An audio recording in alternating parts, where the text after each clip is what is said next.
मनुष्य का सबसे बड़ा शत्रु क्या है? काम। इसमें से अन्य बहुत से दुर्गुण उत्पन्न होते हैं और इस वासना में से बहुत से दुर्गुण उत्पन्न होते हैं और अंत में होता है बुद्धि का नाश। अंत में क्या होगा? बुद्धि का नाश। अरे एक दृष्टांत बहुत सुंदर आया है महाराज। माता जानकी जो है कई ऋषि पत्नियों के बीच में बैठी थी। ऋषि पत्नी में बैठी थी, अगस्त की पत्नी में बैठी थी। अगस्त पत्नी महाराज क्या था? प्रभालोमा क्या था? ऐसा ही बता, ऐसा ही था प्रभालोमा, है ना? हाँ, लोमा। तो वो बोली कि सीते, जिस ऋषि ने तुमने, राम जी ने इतने वानर भालुओं को परेशान किया, इतना परिश्रम किया, सेतु बांधना पड़ा, तुम अपने ऋषि से बोलते, अगर ऋषि से, वो तो पूरे समुद्र को पी जाते, सुखा देते, सुखा देते। तो जानते हो माता जानकी ने क्या कहा? हे मां, आप जानती हो मेरे प्रभु मर्यादा पुरुषोत्तम है और समुद्र में इतने जीव जंतु थे, वो सब मर जाते। नंबर 1। दूसरा, अब इस काम के लिए हम ऋषि को माने मूत्र क्यों पिलाने के लिए कहते राम? इधर सेंस समझिए, ये समुद्र इस मूत्र को पीने के लिए, ऋषि के लिए मर्यादा पुरुषोत्तम मेरे राम क्यों कहते? क्यों? बोले ये तुम्हारे पति ने ही तो जो है अपनी लवशंका के द्वारा समुद्र बनाया, इसलिए इसका खाना पानी हो। समझ में आएगी नहीं? ये समुद्र जो है ना, वो ऋषि जी ने पूरा पी लिया और पी के फिर निकाल के फिर भर दिया, इसलिए खा रहा। बोले हमारे प्रभु मेरे स्वामी क्यों कहते हैं? तो समझ हमारी बात को समझ ले। बहुत आप एक जगह रुके रहते, कभी गहराई में जाएंगे। इस समुद्र, इसकी संसार की स्थिति क्या है, संसार की वृत्ति क्या है। और महाराज जब तक वासना अंदर है, जब तक भक्ति को प्राप्त नहीं हो सकती। और अंत में क्या होता? बुद्धि का नाश होता। संसार के प्रपंच में जितना पढ़ोगे उतना आपका बुद्धि का नाश होता चला गया, विवेकहीन हो जाओगे। आप अपनी बुद्धि को खत्म कर दो। यदि काम ईश्वर को अर्पित किया जाए, यदि कथा में प्रसंग आ गया, भगवान सुखदेव ने कहा यदि काम को ईश्वर को अर्पित किया जाए तो कभी अंकुरित नहीं होगा, फिर जमेगा नहीं। अगर अपनी संसारी वासना को खत्म करके भगवान के चरणों में सौंप दिया जाए तो फिर उसका बीज पड़ेगा नहीं। संसार के सभी सांसारिक सुखों का मन से त्याग करके ईश्वर से मिलने के लिए गोपियों की भांति निकल पड़ने वाले को हम धन्य माने। जैसे आप बालाजी धाम के लिए इतनी तड़पती हुई सर्दी में, अभी कितना कोहरा पड़ा था, कितनी बड़ी सर्दी थी, लेकिन हमारी कुछ माता, हमारे कुछ महापुरुष, हमारे बड़े बूढ़े फिर भी नहीं माने और आके घरे कोहरे में भी बालाजी के प्रांगण में बहुत सवेरे आके उपस्थित हो जाते हैं। ये आपकी भक्ति का प्रमाण है, ये आपकी भक्ति का प्रमाण है। इसी कारण से तो भगवान गोपियों का स्वागत करते हैं। महाभाग्यशाली नारियों आओ, क्या कहते हैं? महाभाग्यशाली नारियों आओ। आज बाबा ने भी क्या कहते हैं? तो तुम भाग्यशाली हो।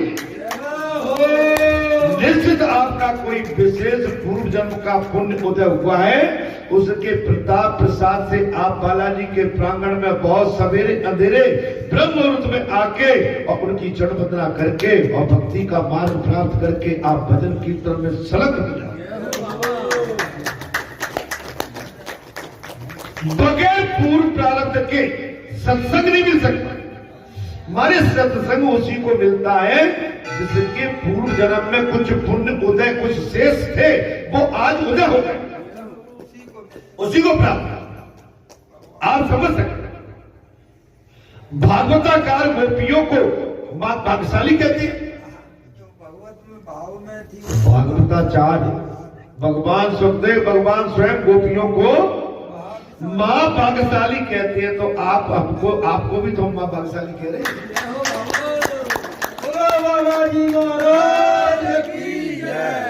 आप समझिए 4 बजे कितना अंधेरा रहता है, 4:30 बजे जहां लोग इकट्ठे रहते हैं कितना देर रहता है, और उस समय जाड़ा कितना रहता है। अब तो नॉर्मल मौसम हो गया, आप समझिए। लेकिन उस कड़कड़ाती जाड़े में और उस कड़कड़ाती गर्मी में, कड़कड़ाती बरसात में, आप जैसे संत, आप जैसे महात्मा, आप जैसे सेवक अगर इसकी परवाह न करते हुए भगवान के अनुराग और प्रेम करके बैठे हो, तो इससे बढ़िया आपका और कोई मार्ग हो नहीं सकता। यथार्थ सत्य है, आपका यहाँ से परम कल्याण होगा। नारद जी भी अपनी भक्ति सूत्र में गोपियों का दृष्टांत देते हैं। महाराज वो यही बताते हैं कि ये गोपियां कोई सामान्य स्त्रियां नहीं है, ये गोपिकाएं कोई सामान्य स्त्री नहीं है। ये जो माता बैठी है, आप जैसे वो बैठे हुए, आप कोई सामान्य नहीं है। यदि आप पर कोई उड़ाना देता है तो मैं कहता हूं कि उसको धिक्कार है। सरकार भगवान की भक्ति थी, इसलिए भगवान ने प्रत्येक गोपी को मां भाग्यशाली कहा। भक्ति की है तब मां भाग्यशाली। भाई बाबा आपसे खुश क्यों है, बाबा आपके सामने कथा क्यों लेके आते हैं कि आप इसके महाराज नहीं, आप इसके क्या हैं, अधिकारी। अधिकारी के सामने महाराज, अधिकारी के सामने, जैसे कथा में प्रसंग आया था कि भाई जब याचक के मन में याचना नहीं होगी तो फिर वाचक आपको क्या बताएगा। याचक के मन में याचना नहीं होगी तो वाचक क्या बताएगा। वाचक आपको जब ही बताएगा, जब ही अपना वेद शास्त्रों के अनुरूप आपको मत जब ही देगा, जब याचक को उससे प्राप्ति करने के लिए व्याकुलता है, उत्सुकता है। भगवान ने प्रत्येक गोपी को मां भाग्यशाली कहा है। महाराज मीटर विमान में घूमने वाला और बंगलों में रहने वाला भाग्यशाली नहीं है। बहुत बड़ी उम्र है। मीटर, एक मीटर होता है, विमान में घूमता है और बंगलों में लगा रहता है, वो भाग्यशाली नहीं है। जिसके सिर पर काल का साया हो वो भाग्यशाली कैसे माना जाए। भाई जिसके सिर पर काल मंडरा हो वो भाग्यशाली कैसे।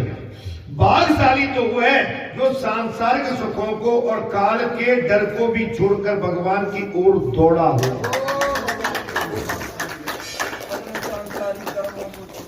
अपने संसारी वातावरण को छोड़कर भगवान की ओर दौड़ा हो, वो निर्भय एवं भाग्यशाली होगा। जो ईश्वर से मिलने के लिए अतिशय व्याकुल हुआ हो, वो जीव मां भाग्यशाली है। अब आज तो आपकी सील ये भी लग गई। भाई आप यहां आते हो, मैं जानता हूं कि आपको उड़ाने भी मिलती है।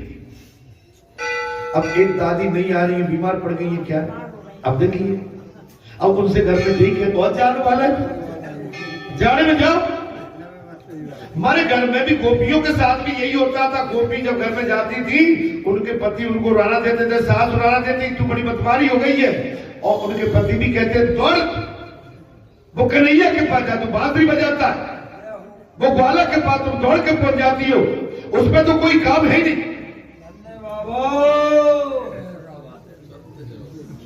जी आपको भी उड़ाने पड़ते, पंडित जी को उड़ाने पड़ते रोज। बोले तुम तो पटेल थे गांव के, तुम कैसे पुजारी हो।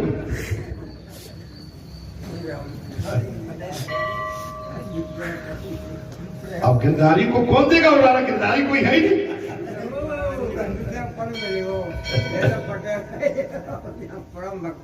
परम भक्त हो गए। जब जीव का उद्धार, जीव का कल्याण होता है तो कोई न कोई मार्ग उसका पुण्य उदय होकर और उसका पुण्य आकर्षित होकर उस स्थान पर आ जाता है जहां से उसका कल्याण हो। जो ईश्वर से मिलने के लिए अतिशय व्याकुल होता है, जो ईश्वर से मिलने के लिए अतिशय व्याकुल होता है।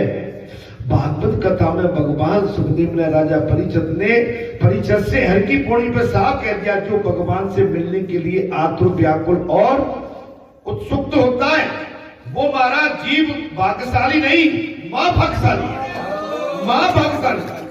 आप इस समय सत्संग भवन में और व्यासपीठ पर और भगवान के प्रांगण में उनकी चरणों के रज में बैठे हैं, तो आपसे बड़ा भाग्यशाली नहीं, मैं तो महाभाग्यशाली। बाबा जी सरकार। आपको पीड़ा आपको उड़ाने भुगतने पड़ते, सुनने पड़ते, कोई नहीं छोड़ता। संसारी मनुष्य सबको आपको छोड़ेगा ही नहीं, वो लपेट में ले लेगा। अब दादी बीमार पड़ गई तो कह रहे हो जाओ छोड़कर, हमसे ही कह दिया जब एक बार, बोले मानते नहीं है, रात को पहुंच जाते, बोलते बोलते जी करते, भाई क्या करे, तुमको और नमो को ठोर, हम जाए तो जाए कहां, अब कहां जाए। अच्छा ऐसा है नहीं कि कितने और बांसुरी बज रही है तो वहां भग जाए, हमें तो यहाँ की बांसुरी के अलावा दूसरी बांसुरी भाती नहीं।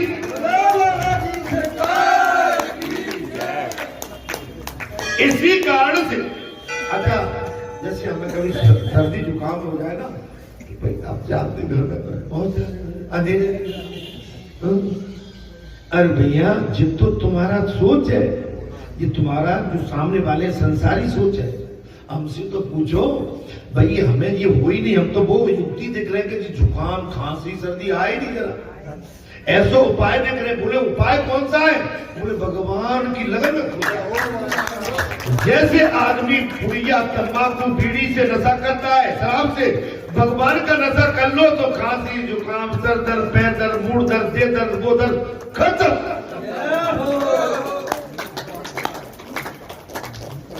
नहीं आई भाई, नशा ये भी है, भक्ति का नशा सबसे बड़ा नशा। जो ईश्वर के लिए मिलने के लिए अतिशय व्याकुल हुआ हो वो जीव मां भाग्यशाली है। इसी कारण से बंसीनाथ अधिकारी गोपी जीव को सुनाई दिया। बंसी का नाद तो महाराज सभी ने सुना, यो बंसी का नाद तो सबने सुना था, लेकिन उसमें भी जो गोपिका है उसकी कदर जानती थी, विशेष तौर से उनने सुना। सांसारिक विषयों के उपभोग से कभी तृप्ति नहीं होती। कथा में बात आ गई, भगवान सुखदेव ने कहा सांसारिक विषय के उपभोग से कभी तृप्ति नहीं होती। आप डेली चाहे कोई से व्यंजन खाओ, रोज बदलो व्यंजन, संसार की किसी चौपाल पर बैठो, किसी गांव में, गली में, दीवार में, खेत में, कल्याण में, मार्ग में, संसार में, कहीं भी भटको, इससे तृप्ति नहीं हो सकती। क्योंकि इन इंद्रियों को जितना इस संसार के रसीले रसों में जितना आप भोगोगे, इनकी कामयाना क्या बोलेंगे, काम वासना और संसार के प्रति उपभोग के लिए बढ़ती चली जाएगी। ईश्वर से मिलने के लिए दृढ़ निश्चित कर, ईश्वर से मिलने के लिए दृढ़ निश्चित कर। अब हमारा भैया बीमार पड़ गया है, भैया को भी उड़ाने मिल रहे होंगे, 5 बजे 6 बजे 4 बजे जाना रहता है ना, तुम इसलिए बीमार हो गए। नहीं, संसारी विकार कभी भी कैसे भी किसी भी समय आ सकते हैं। हमारे अगर भक्ति से सब बीमार होते तो मेरे तो भक्ति के जितने भी आश्रम में सब सूरे पड़े होते।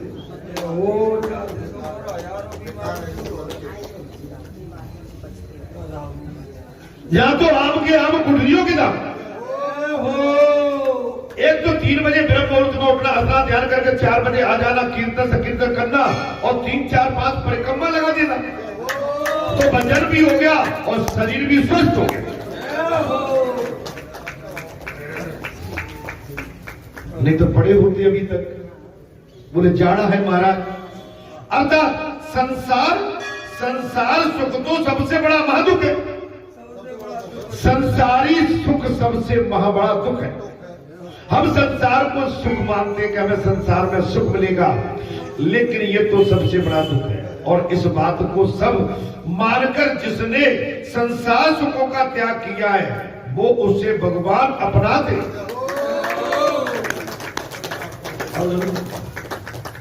अब तुम दो दो रजाई डाल के जाड़े में एक एक रजाई डाल के हीटर लगा के और कुछ भी पड़े, ये त्याग। आप अगर अग्नि के पास पहुंच जाओगे जाड़े में तो अग्नि छोड़ेगी नहीं, जो कहीं हमारे पास बैठे रहो। अगर अग्नि को छोड़ के अलग बैठ जाओगे तो आपको उसका प्रभाव कम होगा, आप कहोगे मैं अब ठीक लग रहा है। लेकिन आपने अगर किसी की आदत डाल दी तो आपको वो आदत पड़ी रहेगी। मेरी बात सुनना, आज ईश्वर ने मैं भी तापता हूं, अब मैं कहां तापता हूं पता ही नहीं लेकिन आपने मुझे अलाने पे बैठा कम देखा, उसका कारण है बैठने को तो मैं भी बैठता हूं, मुझे भी अच्छा लगेगा, जाड़ा लग रहा है, लेकिन उसकी आदत पड़ गई तो वहां से जैसे ही गेट से आगे अच्छा वो तनिक देर की तपन है, तनिक देर की तपन है। जैसे पानी को गर्म किया जाता है, पानी को गर्म करने के बाद और आप पतीले से किसी भी वस्तु तरल पदार्थ को आप चूल्हे से या हीट से अग्नि से अलग कर दो, वो तुरंत ठंडा हो जाएगा। क्यों भाई? अग्नि उसका विकल्प नहीं है, वो तो ठंडा रहेगा। पानी कैसा रहेगा? ठंडा। ऐसे ही हमारे शरीर में जो टेम्परेचर है, हमारे शरीर का टेम्परेचर है अंदर का 35 डिग्री सेल्सियस। कितना है? ये 35 डिग्री इसके अंदर टेम्परेचर रहता है। जैसे गर्मी में जैसे ही टेम्परेचर बढ़ता है तो हमको गर्मी महसूस होने लगती है, और सर्दी में जैसे ही ये टेम्परेचर माइनस में जाता है ठंड लगती है। हमारे शरीर का टेम्परेचर कितना है? Evergreen all time 35 degree Celsius. आप समझिए, ये नीचे जाएगा सर्दी और ऊपर जाएगा गर्मी और मिडिल में रहेगा तो आपका सदाबहार।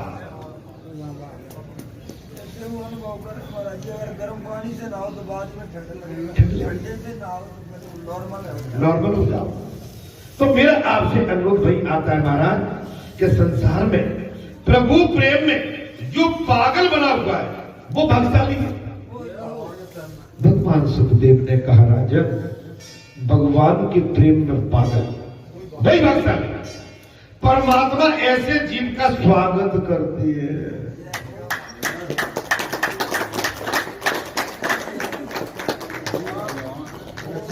षण्मुख होए जी मोय जगई और जन्म कोट करना सो तो भाई।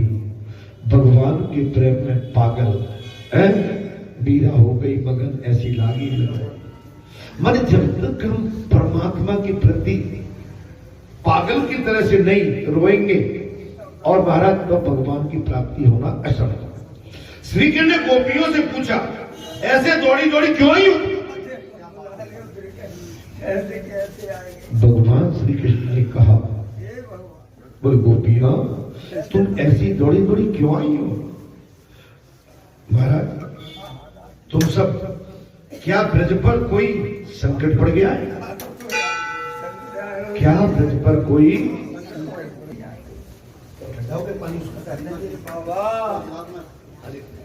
उसमें से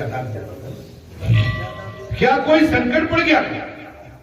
अब देखो उसमें गुनगुना पानी है, उन्होंने लेके ठंडा दे दिया। अरे भाई ये तो कॉमन सेंस की बात है कि पानी रखा है तो भाई नॉर्मल ठंडा हो गया। चलिए अब गदागी और आते महाराज क्या कहा? भगवान श्री कृष्ण ने गोपियों से पूछा, ऐसी दौड़ी दौड़ी क्यों आई हो? ये बताओ क्या ब्रज पर कोई संकट आ गया? वहां सब कुशल मंगल तो है। अच्छा तुम प्रसन्न करने के लिए मैं तुम्हें प्रसन्न करने के लिए मैं क्या करूं? भगवान ने कहा मैं तुम्हें प्रसन्न करने के लिए क्या करूं? रात्रि के समय इस घोर वन में स्त्री का रहना अच्छा नहीं है। कन्हैया ने साफ कह दिया कि इतनी रात्रि के टाइम में तुम सब अपना घर छोड़ के दौड़ी दौड़ी मेरे पास रात्रि में आई हो। क्या ब्रज में कोई संकट है और मैं तुम्हें प्रसन्न करने के लिए क्या करूं? और इतनी घोर रात्रि में तुम्हारा इस वन में स्त्री का रहना ठीक नहीं है क्या? वृंदावन की शोभा निहारने आई हो? तो देख लो जल्दी दर्शन कर लो, जाओ। कन्हैया ने कहा लौटकाओ, क्या तुम वृंदावन के शोभा निहारने दर्शन करने आई हो? क्या इस सुंदर रात्रि का सौंदर्य निहारने आई हो? क्या इस सुंदर रात्रि का सौंदर्य निहारने आई हो? शोभा निहार कर शीघ्र तुम लौट पड़ो, वहां तुम्हारे पति संतान आदि तुम्हारी प्रतीक्षा कर रहे हैं। देखो भगवान ने भी आज वही बात कही कि तुम लोग आते तो हो जहाँ पर तुम्हारे पति वती ठीक ठाक रहते कि नहीं रहते। आप समझिए, जहाँ पर भगवान ने क्या कही कि वृंदावन में गोकुल में सब ठीक तो है भाई, दौड़ी दौड़ी तो आइयो, अर्धरात्रि है और इस वन में रात्रि में रहना ठीक नहीं है। क्या यहाँ की सुंदरता का दर्शन करने आई हो? और एक काम करो, तुम जल्दी लौट पड़ो, वहां तुम्हारे पति और तुम्हारी संतान याद कर रही है, प्रतीक्षा करे। अपने पति की सेवा, संतान का लालन पालन करो, जाकर मेरे पास क्यों आए?